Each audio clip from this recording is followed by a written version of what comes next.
Litre উপরে আছে নাই খেলে সবাই কি রাতে বিরিয়ানি হ্যাঁ আমি তো এই মশলা আমার কি এর উপরে রাখো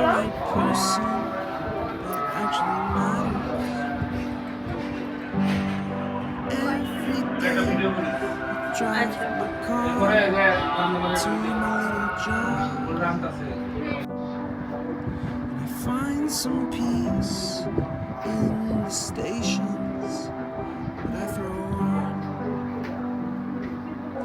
But I wish there was a song. আসসালামু আলাইকুম প্রিয় ভাই ও বোনেরা, সবাই কেমন আছেন? আশা করি আল্লাহর রহমতে আপনারা সবাই ভালো আছেন। আমরাও আল্লাহর রহমতে এবং আপনাদের দোয়ার বরকতে ভালো আছি। নতুন আরও একটি ব্লগ নিয়ে আপনাদের সামনে হাজির হয়েছি।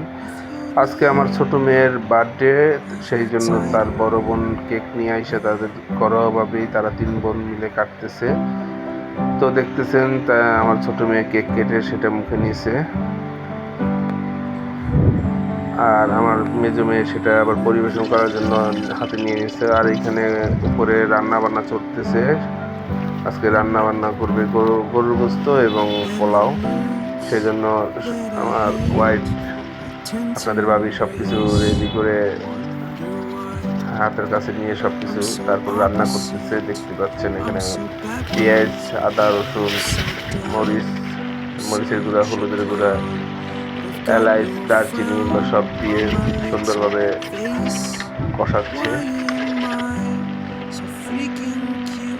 তারপরে এখানে আমাদের একটা সিক্রেট মশলা আছে, সেটাও দিয়ে দেওয়া হইল।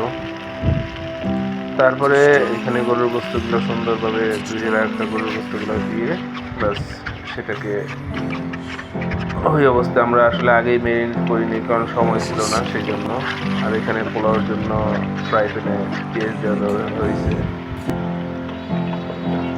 এখানে এলাচ, দারচিনি দিয়ে আবার এখানে পোলাওর চাল ছেড়ে দেওয়া হয়েছে। তো ভিউয়ার্স, যারা যারা চ্যানেলটাকে সাবস্ক্রাইব করেন নাই, মেহেরবানি করে চ্যানেলটাকে সাবস্ক্রাইব করে আমাদের পাশে থাকবেন, আমাদেরকে সহযোগিতা করবেন। নিত্য নতুন ভিডিও যেন আপনাদের সামনে উপহার দিতে পারি সেই চেষ্টাই করবো ইনশাআল্লাহ।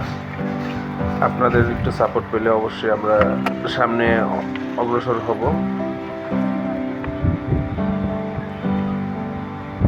যাই হোক ভিউয়ার্স, আমাদের গরুর গোস্ত রান্না শেষ হয়ে গেছে। এখানে পোলাও রান্না প্রায় শেষ পর্যায়ে।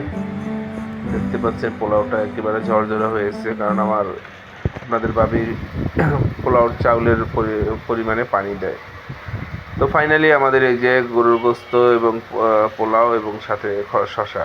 তো আজকের ভিডিও আর বেশি বড় করবো না। সবাই ভালো থাকবেন, সুস্থ থাকবেন। আল্লাহ হাফেজ, আসসালামু আলাইকুম।